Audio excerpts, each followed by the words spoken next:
Okay, this is a Purim Maimer. This year is a leap year, which means there are two others. So you're going to be learning this Maimer at the end of Shvat and the beginning of the first Adar. And in Mitzvah Hashem, with the help and the grace and the kindness of God, we will find other Maimorim on Purim or on Shkolim. There's no shortage of material, of Torah, of the Rebbe, for us to be able to learn and to teach and to bring forward. But I'm itching to do this Maimer. I want to do it right away. So even though it's a while before Purim, it's an early taste of the Purim to come in Mitzvah Hashem. The date of this Maimer, as you can see, is Purim Tafshin Yud Aleph. This is the first Purim of the Rebbe's Nesius.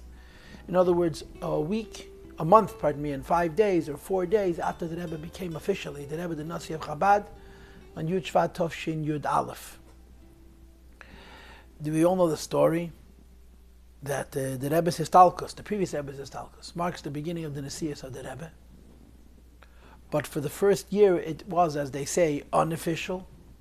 Although he was doing all the things that the Rebbe does in terms of giving eitzes and brachas and even performing moifsim, and certainly in terms of continuing the work of the previous Rebbe. But the official Kabbalah Sanasiyas was on Yud Shvat the following year, Tafshin Yud Aleph, 1951. The Rebbe said the first Maimer Basi Lagani, and it was very obvious and very clear this was official. I once heard, in the name of Rabbi Groner Zolgazunzain, that Thursday morning, in other words, if a bringing of Yud Shvat was Wednesday night, Thursday morning, the Rebbe came into 7-7 and said, "No, Medaf Machan Anayim Blank, we have to make a new stationery," because until that point, the Rebbe had been using the stationery that he inherited from before.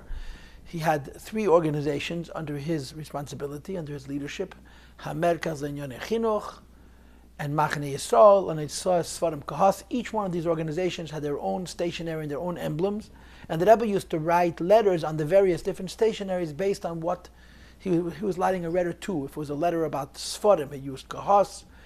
If it was a letter about outreach, he used Malach, Merkaz and Chinuch, and if it was a letter about inreach, he would use the stationery, the Machane Yisrael.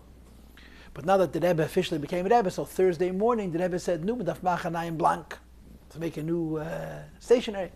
So the secretaries, who were the secretaries then? You had Rabbi Rothstein, Olav Shalom, of course you had Rabbi Chadakov, you had Nissen Mendel. Those were the 3 secretaries, as I can remember. Then, of course, there was Label Groner, who was a young bacher, and there was Shalom Mendel Simpson, who was a young bacher, who the Rebbe took on board to do various different tasks. And there was also Harav Kvint. He was a Yid, he was not a Lubavitcher, did not have a beard, but apparently was a big Talmud Chacham. He also worked for the Rebbe in the secretariat. He was also the Rebbe's secretary. And when the Rebbe said they have to make a new stationery, so they asked the Rebbe, okay, what does the Rebbe want on the stationery? So they told the Rebbe said to them, "You prepare it, and I'll look at it." So what do you think they did, the Chachamim? Simple, they took the previous Rebbe stationery and changed the name. You know, it says Grand Rabbi of Lubavitch, and so forth and so on.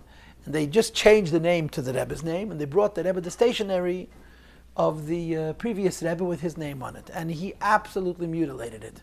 First of all, he didn't want Grand Rabbi. And second of all, he didn't want to say of Lubavitch because he was never in Lubavitch. By the time the Rebbe was done finishing with the stationery said his name, and then it said not of Lubavitch, but the word Lubavitch, and it said business address, business phone or business address, and then there was the address and the phone number of 770. This bothered the Moshe Leib very much. It did that the Rebbe was identifying himself as running an organization that has a business office. And a few years later, the Rebbe allowed them to change that, where we would just say 770 Eastern Parkway and so forth. But this is just a little story about the Rebbe's Kabbalah Sanasiyas. There are more details that I don't recall, but that's the essence, that's the spirit of the story. So Purim was 4 weeks later, 5 weeks later, was a Fabrengen.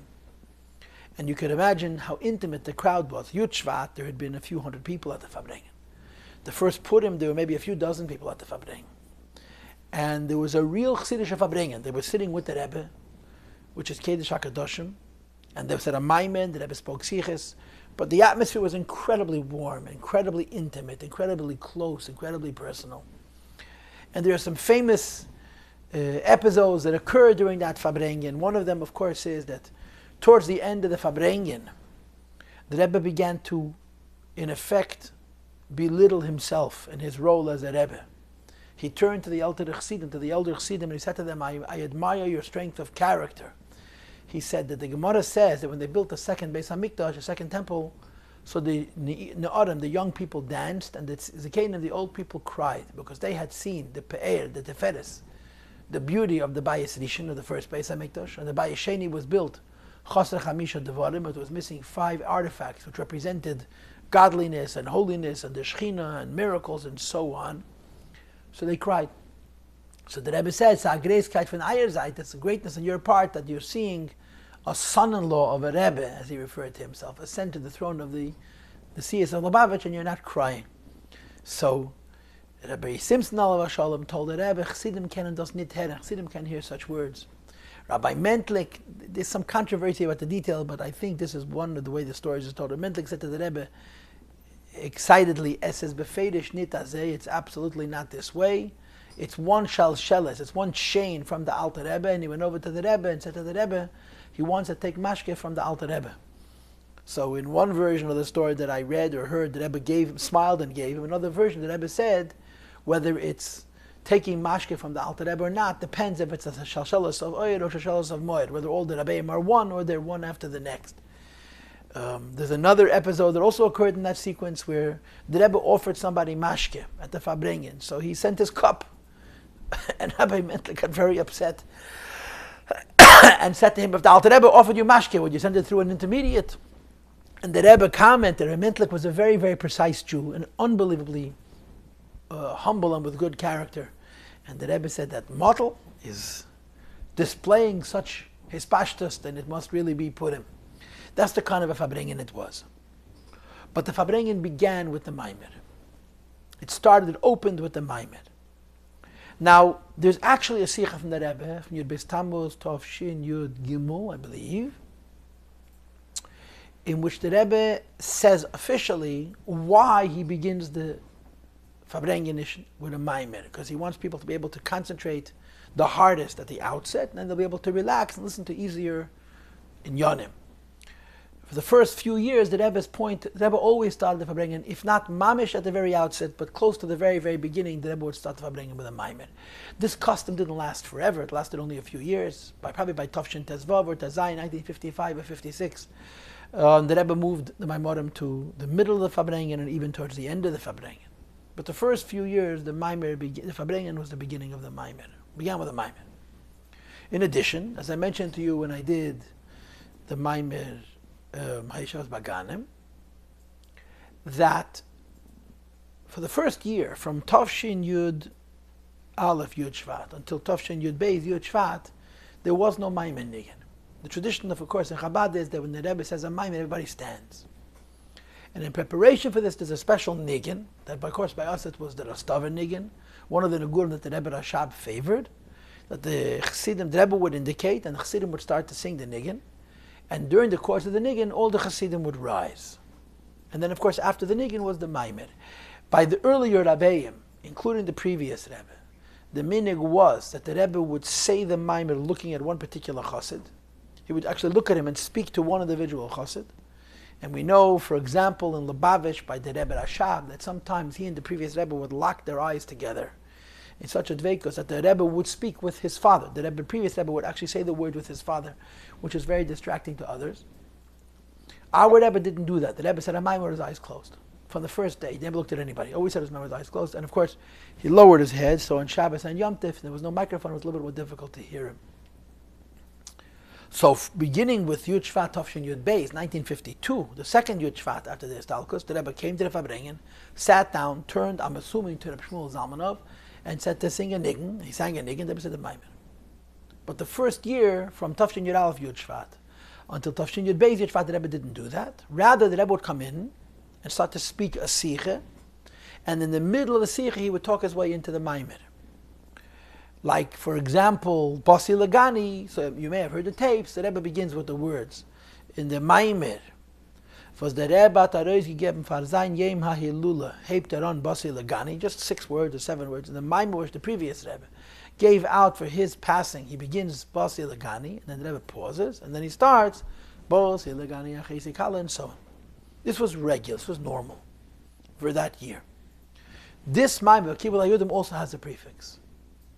And the prefix to this Maamar is extraordinary. It's really something very, very special. And I'm hoping to work it out that you'll be able to have a link to the audio file of this introduction to the Maamar attached to the Maamar, because I really want you to be able to hear it, because it's so poignant, it's so real. The Rebbe started the Farbrengen by bringing the Zohar. And the Zohar says that in Tanakh, the word uvechein appears 4 times. But the custom by Jewish people is that on Rosh Hashanah and Yom Kippur, when we have the elongated third bracha, we say uvechein only 3 times. Because the 4th uvechein may not be such a good idea. And if you've ever seen other than Chais, other than Chabad, you'll see in many communities they have only 3 uvecheins. But then the Zohar continues. Other people have a custom to say 4 uvecheins, Rosh Hashanah Yom Kippur, and that 4th uvechein corresponds to uvechein Ovei HaMelech Hashalei Chados, which is in the Megillah Esther. That Esther says to Mordechai he should fast, and she will approach the king against the law, and maybe he'll kill her, and maybe he'll spare her, but she'll take that risk. And the pasuk says, uvechein Ovei HaMelech Hashalei Chados, I will approach the king unlawfully.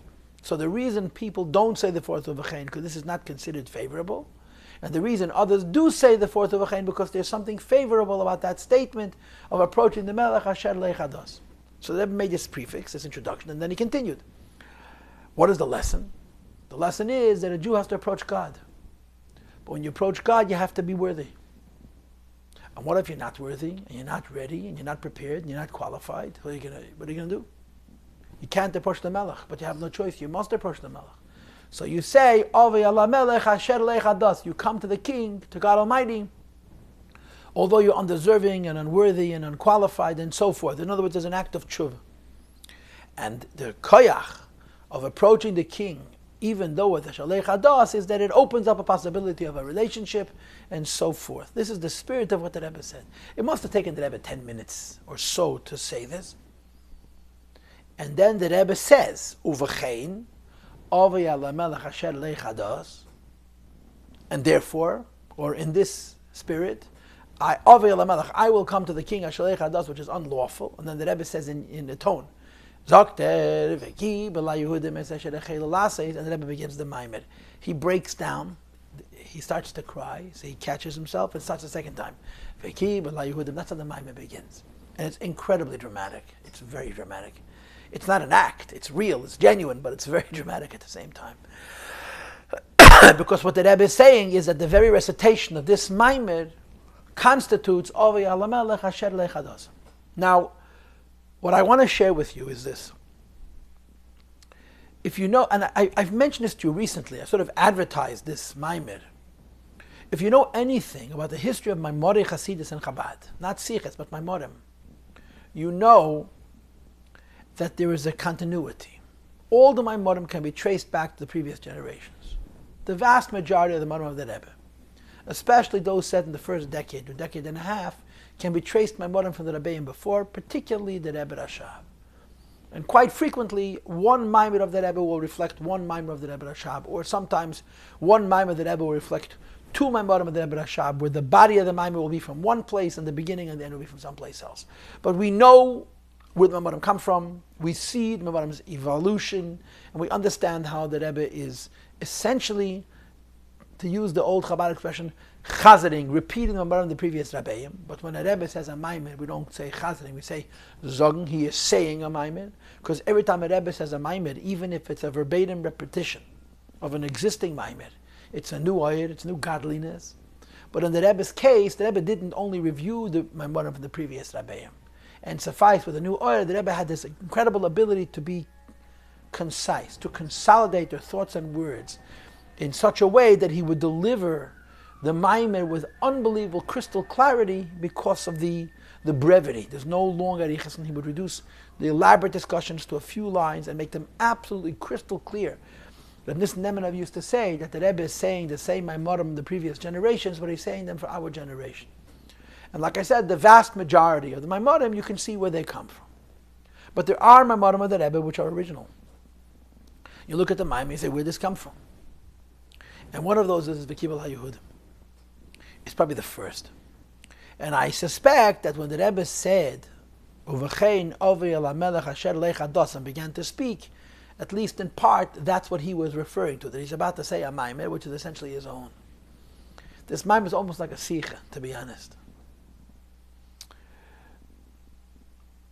It's based on the Maimer of the previous Rebbe, which the previous Rebbe had said in Tafresh Pei Zayin, some 24 years earlier, a few months before his arrest, in 1927 in the Soviet Union. And officially, this is a Maimer based on that Maimer, but actually, very little of this Maimer reflects the Maimer of the previous Rebbe. It begins with the same introduction. Some of the questions are the same, but the Maimer goes in a very, very different direction.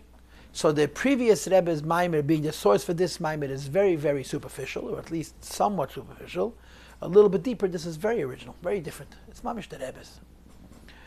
And I think that that's part of the reason why the Rebbe said Asher Lecha Das, because it was very bold of the Rebbe a week into his Nesias to say a Maimer like this. Bold in, I don't know how to say this. It's not bold. The Rebbe knows what he's doing, but it can be perceived as bold. This is my introduction. Now, what is this Maimer about? It's actually not a Purim Maimer. It's said on Purim, but the Maimer is not about Purim. The Maimer is really about the Torah. And the entire development of the Maimer is going in the direction of explaining the relationship between Purim and Torah, where the emphasis is not so much on Purim as much as the emphasis is on the concept of Torah. And we're going to learn this Maimer in 2 classes at least. There is a distinct possibility that we're going to have a 3rd class. I have to still work that out in my own mind, in my preparation and so on. But this is certainly not going to happen in one sitting. This is 12 pages. It's a long Maimer. And I'm going to try and present to you the Maimer in the way that I feel is the most clear, by not going in the order of the Maimer, but rather, so to speak, getting at the heart, at the essence, at the neshama, at the pnimius, at the pintel of the Maimer, saying the point first and then building the layers successively around it. As I said to you before, this is a Maimer about Torah. Torah we received at Har Sinai. God Almighty came down on a mountain and He gave us the Torah. But of course, the Gemara already said this, and Chassidus exploits this extraordinarily, that even when we got the Torah, we didn't have it totally. For example, we were coerced, we were forced to accept the Torah because Hashem threatened our lives, or as Chassidus would say, there was a great divine revelation. And as the Gemara says, Mikan Moida Rabba Le'erais, any Jew at any time can say, I want out, I was coerced, I accepted the Torah because my life was at risk, because I saw such great revelations of godliness and so forth.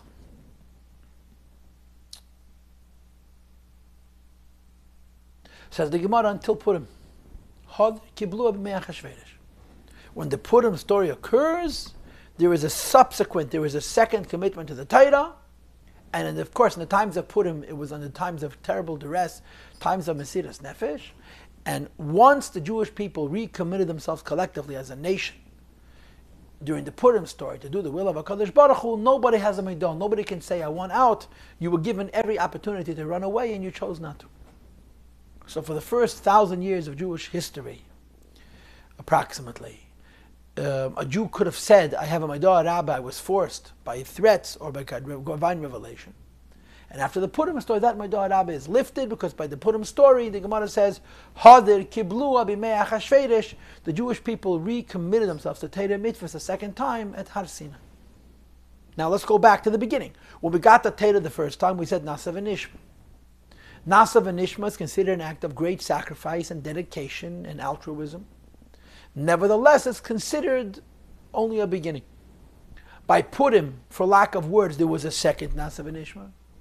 And the second Nasa v'Nishma finalizes, it culminates, it affirms the initial commitment and dedication and acceptance of the Torah, the initial Nasa v'Nishma that the Jewish people had done almost 1,000 years earlier when they got the Torah from Hashem at Har Sinai.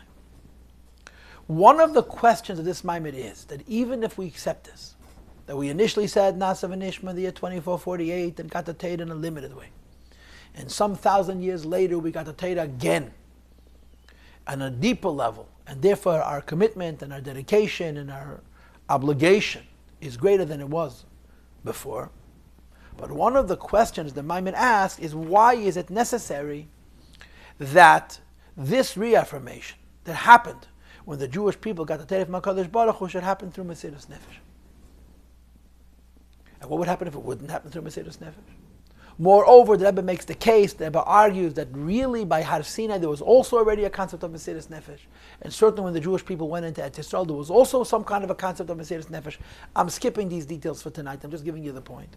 Why is it that the reaffirmation, the final commitment and acceptance of Torah, doesn't happen until almost 1,000 years after we're given it initially?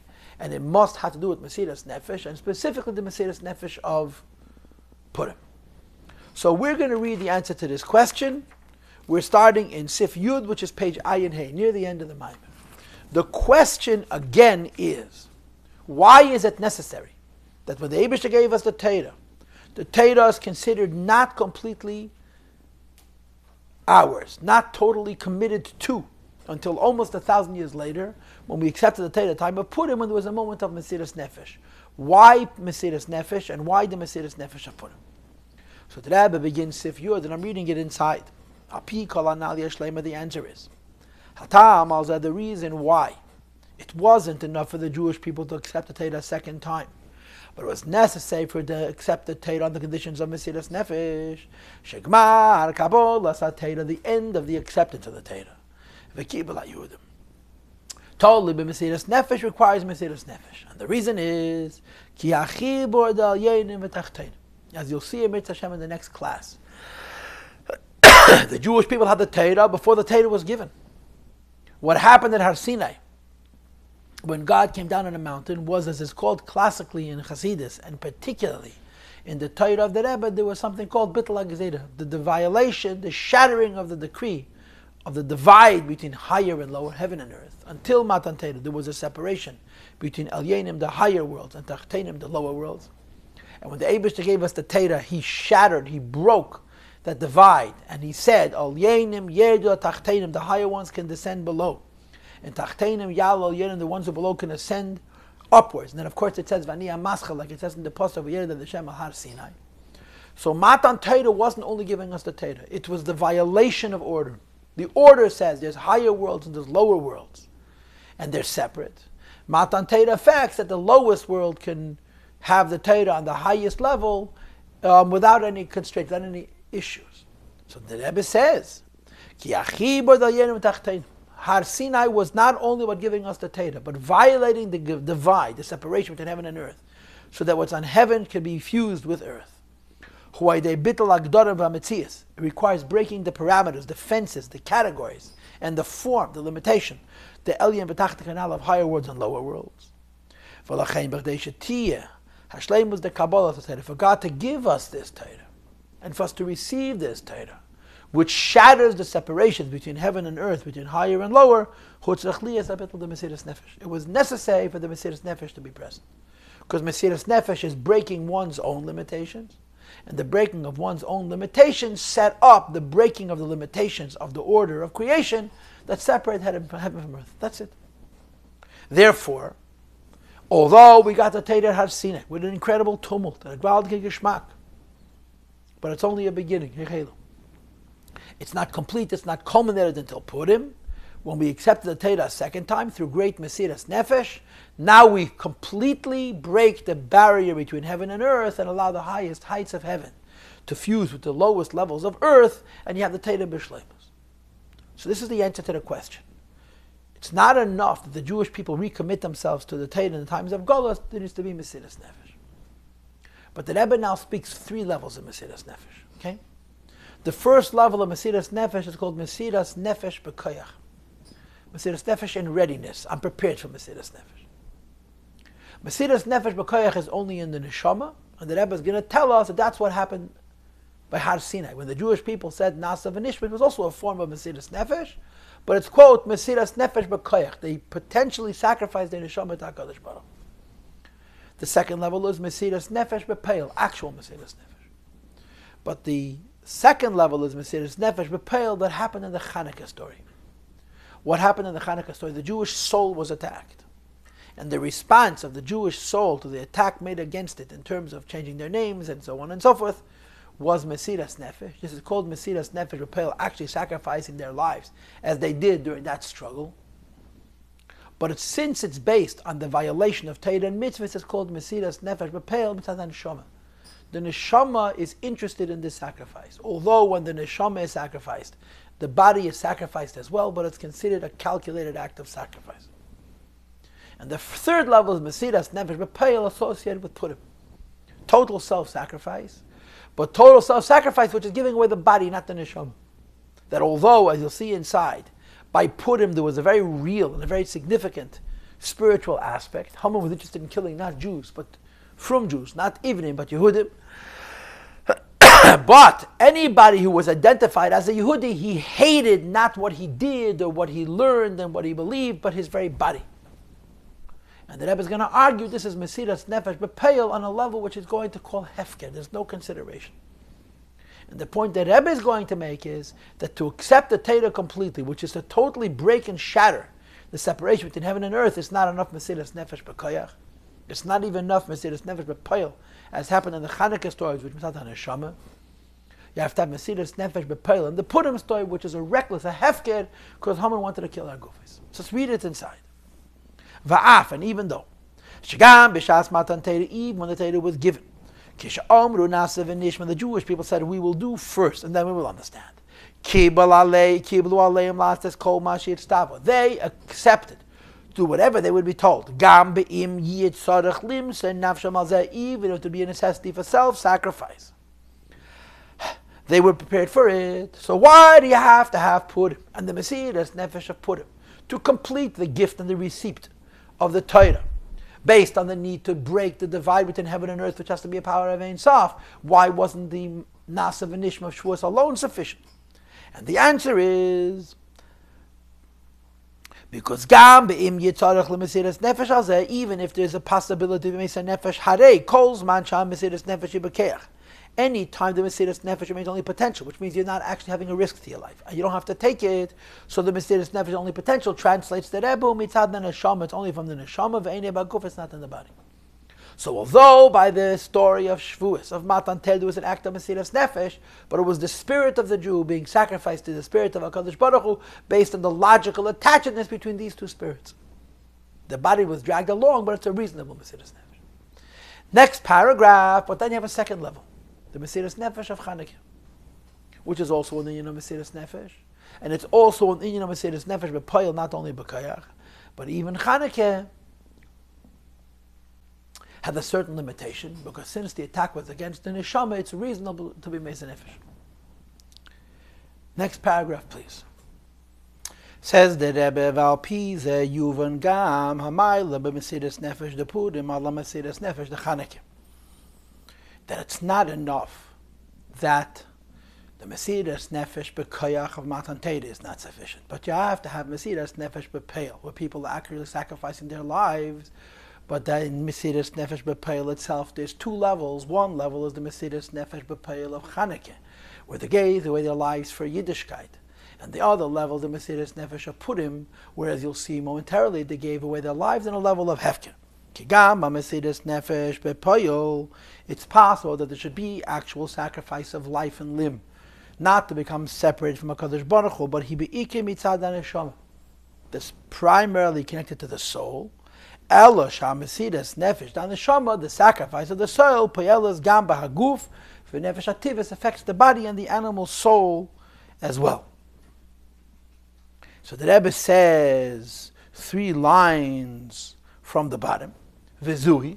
And once we understand that even when a person is Mesiras Nefesh, actually giving away his life, it's possible that the Mesiras Nefesh of actual sacrifice is connected to the Neshama and not to the Guf.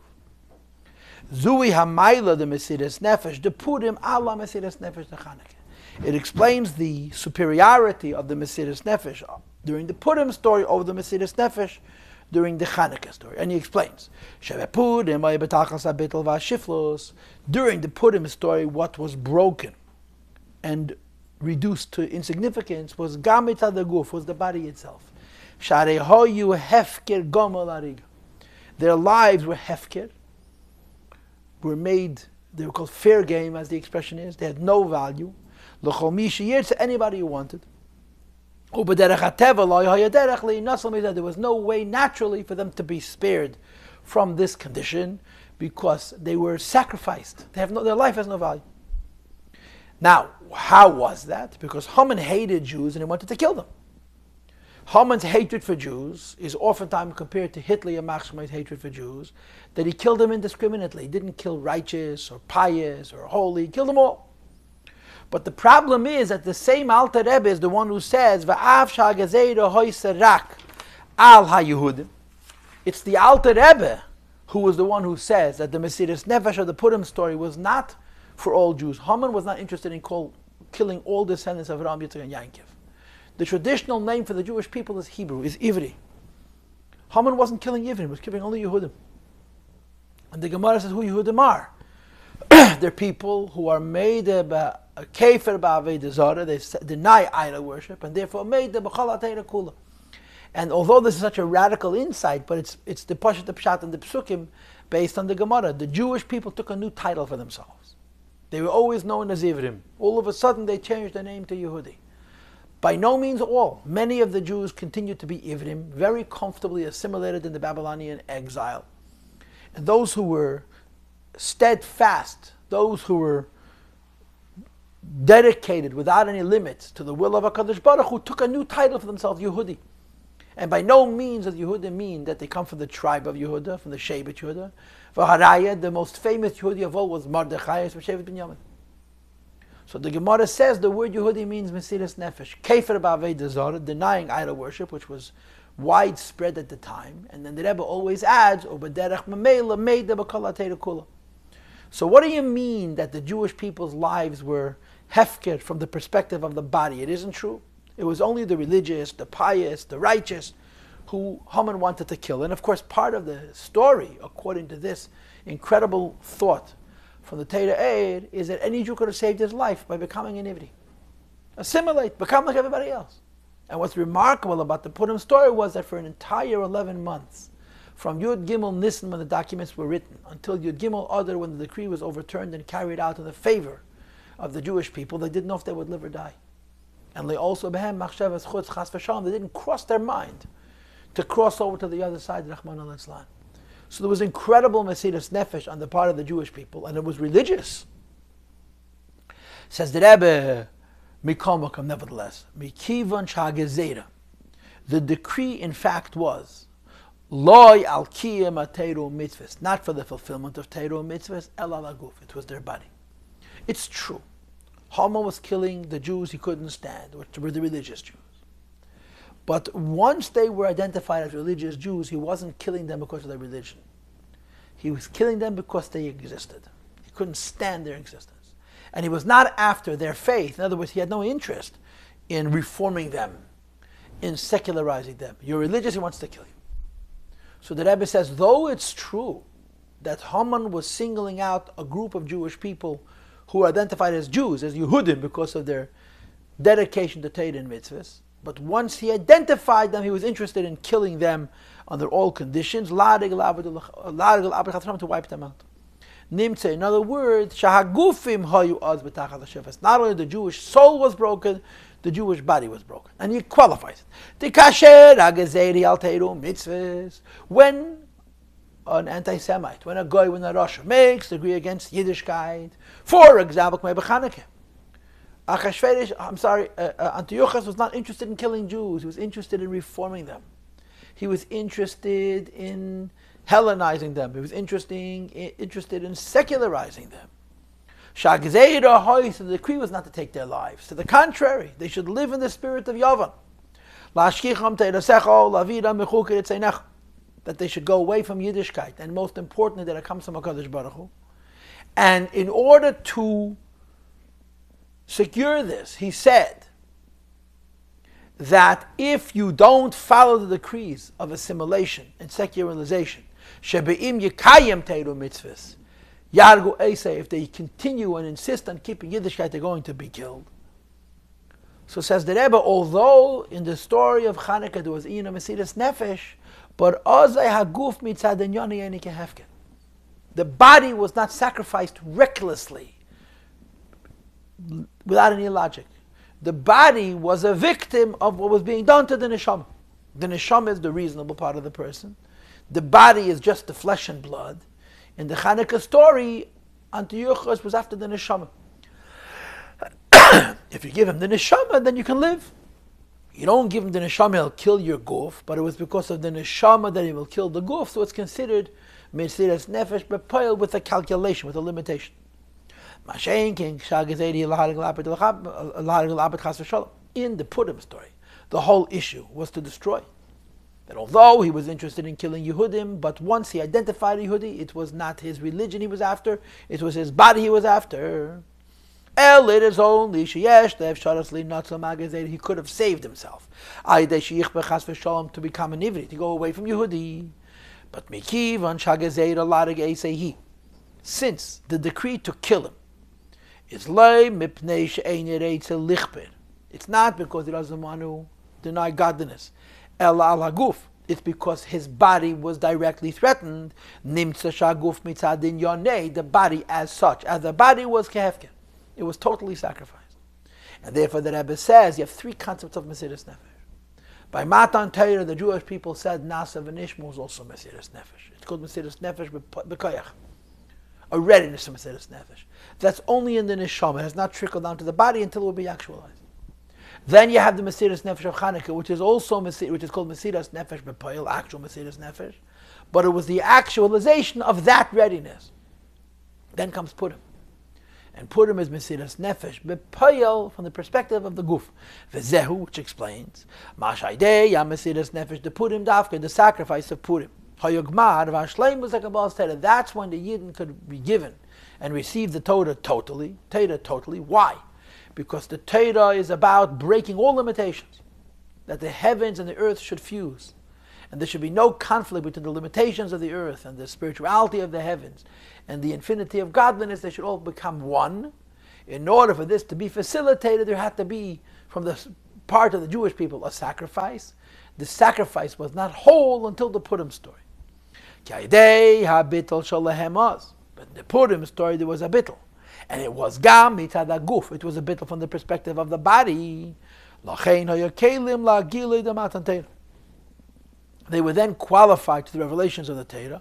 Hey mitzad neshama, both from the perspective of their souls. Hey mitzad haguf, as well as from the perspective of their bodies. And the Maamar will explain in the part that we did not learn yet that there's going to be three levels in Yiddishkeit. The first level of Yiddishkeit is the body, the second level of Yiddishkeit is the soul, and the third level of Yiddishkeit is the Eibishter himself. And the argument is that it's the Eibishter who has the ability to break the separation between the body and the soul and fuse them. And if the mesiras nefesh is only from the perspective of the neshama and the body is being dragged along, then the body is not being made a vessel for the revelations of the Torah. As opposed to in the Purim story, that since the bodies were meant to be broken, so the brokenness of the body makes the body level of Torah and the neshama level of Torah broken, and therefore their limitations are removed and they can be fused, and the light of HaKadosh Baruch Hu could be introduced. And then he adds, that the previous Rebbe points out that during the Purim story, the Jewish people were in a low level spiritually and also physically. Which explains why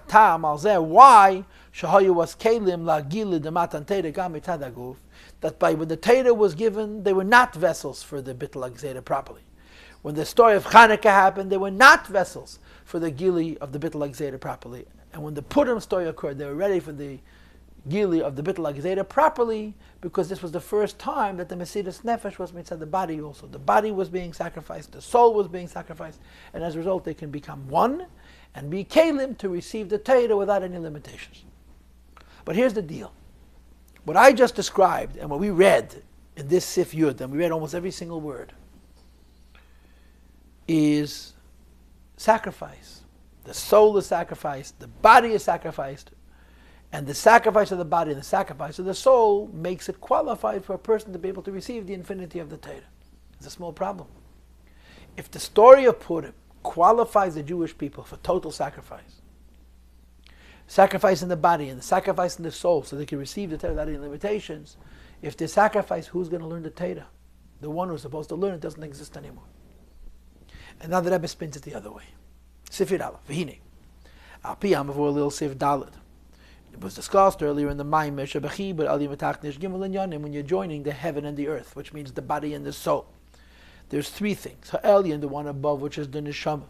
Ha'tach, the one below, which is the body. V'ha'bitl shalahem, and their bitl.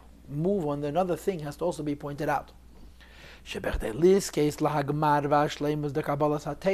order for the completion and for the wholeness, perfection, and peacefulness of the receiving of the Torah to take place, ein masbek habitl, the neshama v'guf. Breaking the neshama, breaking the guf is not the whole story.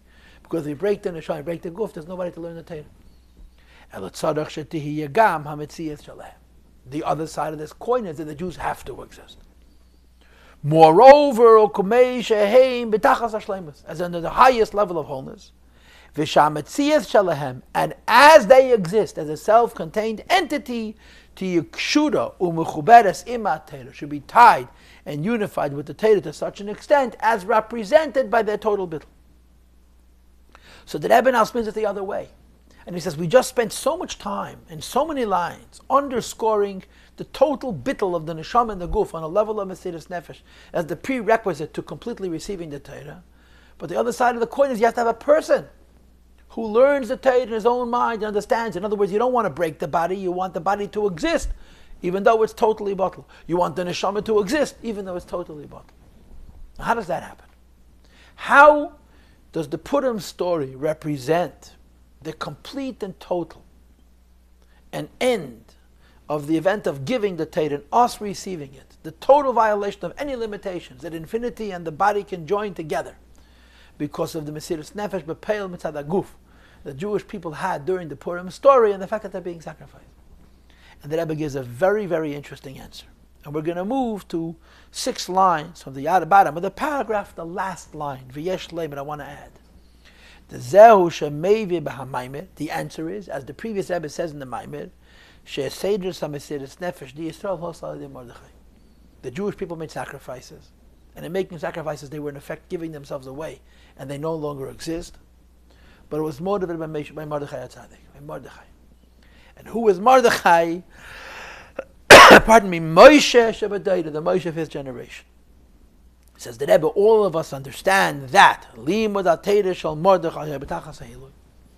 of the Torah of Mordechai was on the highest levels. And what does Mordechai bring to the table? Mordechai brings to the table that martyrdom doesn't mean you don't exist. Martyrdom means your existence is a vessel for godliness. Since our sacrifice didn't happen on our own, it happened through the intervention. It happened through the intercession. It happened through the intermediacy of Mordechai. Skip the bracket. Himshach Bahem. Mordechai gave a new dimension to this Mesiras Nefesh. That not only did it inspire Leila Kinyan Bittul, total bittul, and sacrifice of soul and body on a level of Hefker, Elogam, but as well another idea, Ha'iloi de Limodat Torah, the level of learning Torah, which is not about the destruction of the person, the breaking down of the human identity, but Kameshahu Mitzad Shleimus de Ha'adam, as it's connected to the perfection and wholeness of the person. In other words, Hashleimus de Neshama v'Haguf. A Jew by himself can have Mesiras Nefesh. And there's 3 levels of that. Mesiras Nefesh b'koyach, Mesiras Nefesh b'pearl mitzad ha'neshama, Mesiras Nefesh b'pearl mitzad ha'guf. But you can't exist and not exist at the same time. But Mordechai gives that to us. Mordechai is not Batal to Hashem, he's representative of Hashem. And his form is a representation of HaKadosh Baruch Hu. So he gives the Jewish people the ability that this incredible bittul that we described on Purim, which is greater than Chanukah and greater than Matan Torah, has another dimension. That it doesn't mean my body is nothing and my soul is nothing. It means my body is nothing by itself. My soul is nothing by itself. But through the help of Moshe Rabbeinu and the Torah which I am learning, it becomes a Metzias who studies Torah. Earlier in the Maamar, the Rebbe has a very, very interesting expression where the Rebbe describes the insignificance, the nothingness of the human body. And he says, if you look on page Ayin Beis, which is the end of Sif Hey, the end of chapter 5 in the Maamar, the Rebbe is discussing the highest levels of learning Torah, which involve incredible sacrifice. And if you look 5 lines from the end, right next to the 53 in the text, it says, L'chein, l'gabi dargizu, compared to this level. Skip the parenthesis. Ein ha'adam teifas makom, the person's identity has no value. The bitter, the head of tfisas makom, the bittel of insignificance is bittel b'metzias. And when a Jew is relating to the Torah on the level described here, which we'll see in the next class, which is the level of Ratzin, doesn't exist. Moreover, then comes along God and He gives the Jew a commandment to learn Torah. By Hashem giving a Yiddim a commandment to learn the Torah, He makes him into a Metzias. The Jew by himself is learning the Torah, and the Torah says the Jew is nothing.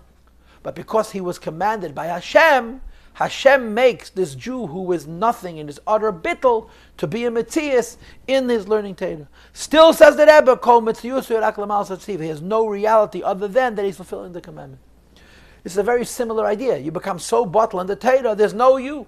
But because the Torah wants you to become so bottled in the Torah gives you a you. And it gives you a you only in as much as learning Torah is concerned. This is a similar idea here, where we're holding now at the bottom of page Ayin Vav, the first paragraph of Sif Yud Aleph. Yidden by themselves can sacrifice. Moshe can affect that the sacrifice should be a living sacrifice. They should exist. If you will, it's a 4th level of bittul. Total sacrifice to the degree of hefker, mitzad neshama, mitzad guf, and yet you remain a Metzias who learns Torah with the keich of Moshe Rabbeinu. And then the Rebbe goes deeper. Next page, continue. When we say that Moshe adds another dimension to the Messiah, never to the Jewish people, that in addition to the complete sacrifice, they need to exist to be students of the Torah and fulfill the Eibishter's wishes, we add another idea. The point brought in the Maamar. Gathered little children. And of course the question is, why gather little kids? And why did the Chazal make such a big deal about the little children learning the irrelevant halachas of Kmitza and so forth? And the teretz is, and this you have in the Maamar of Yipei Zayin. This advantage of the study of Torah as it's done by children. Says the Rebbe,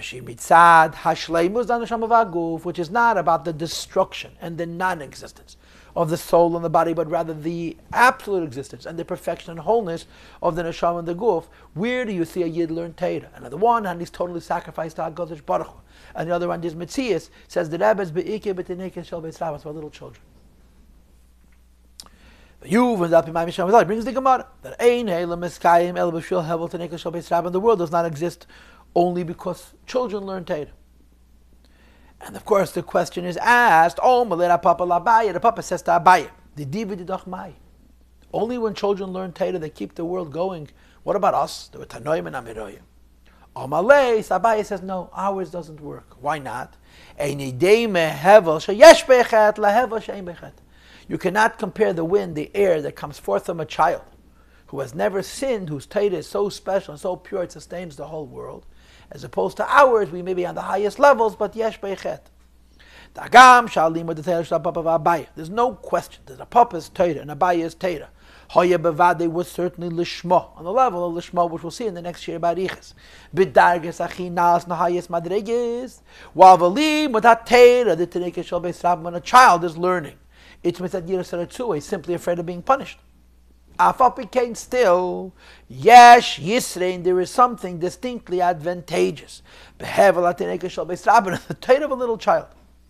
Shal hevel zeh dafka, because of the wind of the little children, ha'olam eskayim, the world exists. Meaning to say, not that the world is nothing compared to the Eibishter, which can be done by the adults, but that the world does exist. This is done by the children.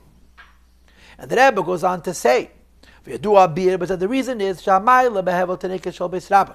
What makes the Torah and Yiddishkeit of children superior, who are not mitzvah v'yesem, to the Torah and Yiddishkeit of adult is two things. Hein mitzad nishmasam, their soul is greater.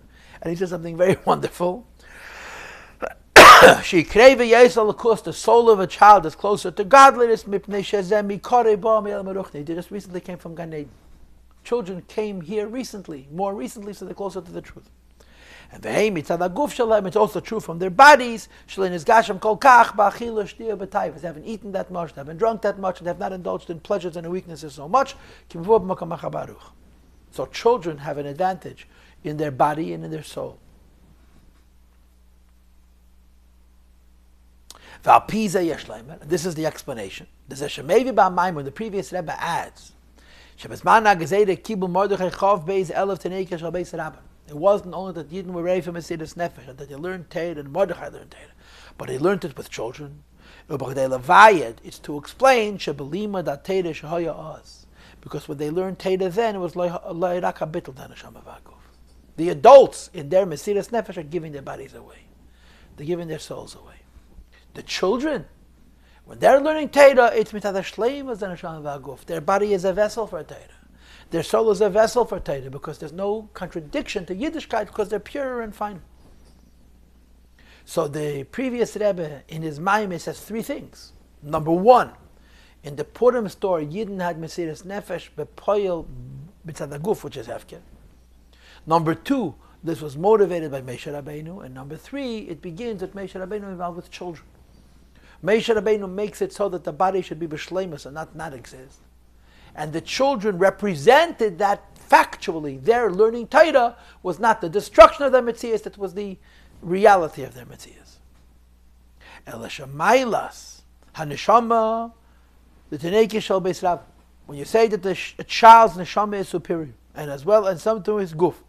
It's not about them learning Torah. They're actually learning out of fear.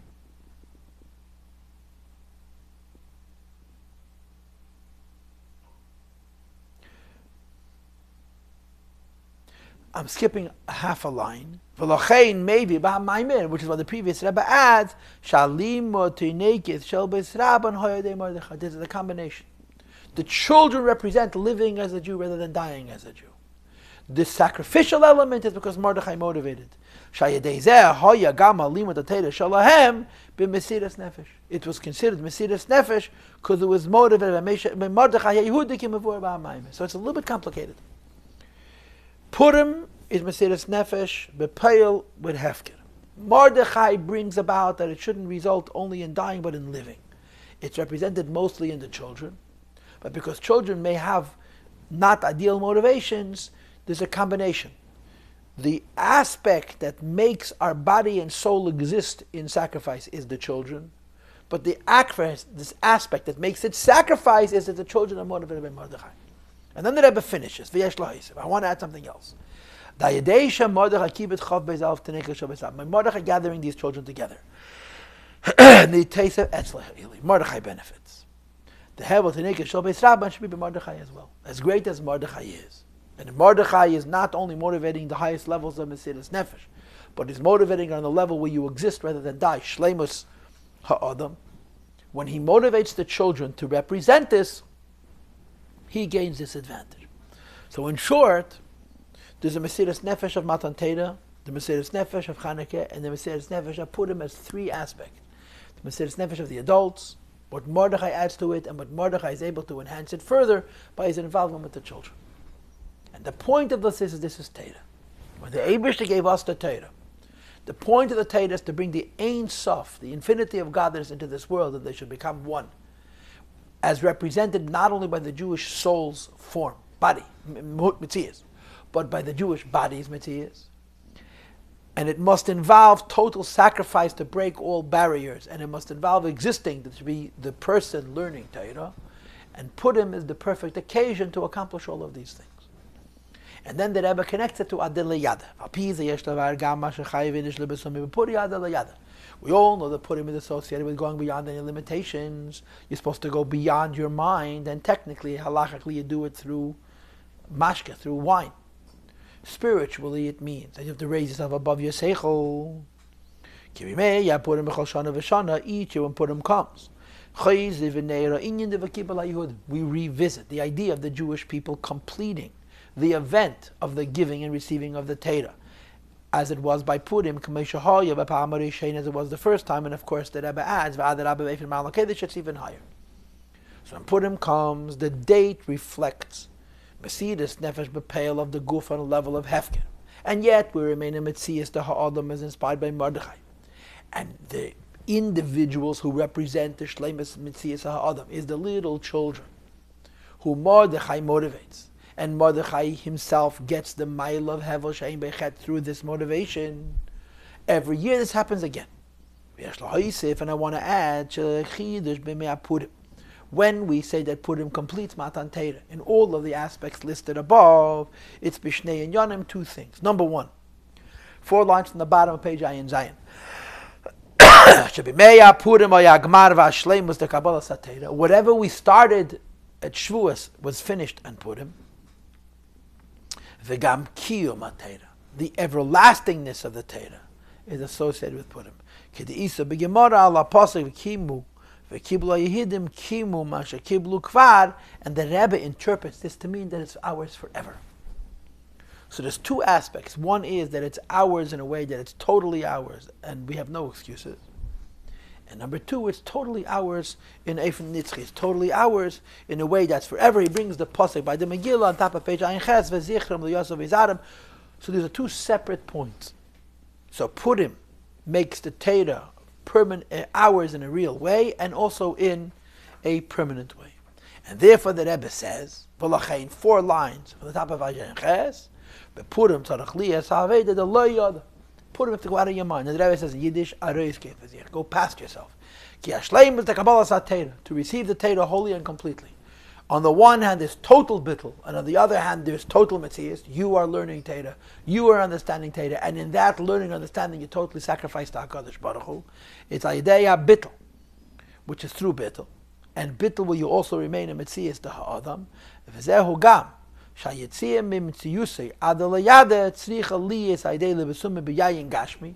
have to go out of your mind, and you have to do it through physical wine. You can't just do it through meditation, you do it through physical wine, because the bittul of Purim has to be from the perspective of the body. So Purim involves sacrifice, and therefore the avodah Purim is adal go past your mind. But, next paragraph, but we also explained when a Yid learns Torah, on the one hand we're saying he's bittul, but on the other hand, you remain a person learning Torah. This adds another detail. The idea that a person on Purim goes beyond his mind, the lo yada, the going out of your mind, is brought into your mind. As he brings a sicha from the previous Rebbe, where the previous Rebbe says that the adal yada contributes to the yada. In other words, going out of your mind means you no longer doesn't mean you no longer have a mind, but you're going out of your mind to completely transform what your mind is. And these 2 points, the going out of your mind and bringing that going out of your mind into your mind, is the same 2 points of total bittul mitzad neshama, mitzad guf on the one hand, and being mitzad shleimus ha'adam on the other. This is this Maamar. In other words, we learned the end of the Maamar. I gave you an introduction, we learned the end of the Maamar. But this is the essence of the Maamar. This is a Purim Maamar that doesn't talk about the Purim story. It talks about the Torah. God gave us the Torah, and we have to take the Torah. God's giving it to us, and us being able to receive us is the fusion of the most extreme opposites. Infinity and finity, where on the one hand there's such a fusion between the finity and the infinity that there's a total erasure of what is finite. And on the other hand, the finite remains to be the student of this Torah. This complex combination couldn't happen until Purim, through Mordechai, and the little children. And on a yearly basis, it's how the adal yada is brought into yada. And Mr. Hashem, next week we're going to learn the scholarship of the Maamar, the build-up of the Maamar, the 3 levels of mitzvahs and of doing mitzvahs, the 3 levels of learning Torah and of Torah itself, and 3 levels of learning halacha, and then after all those things, the Rebbe is going to bring us a higher madrega.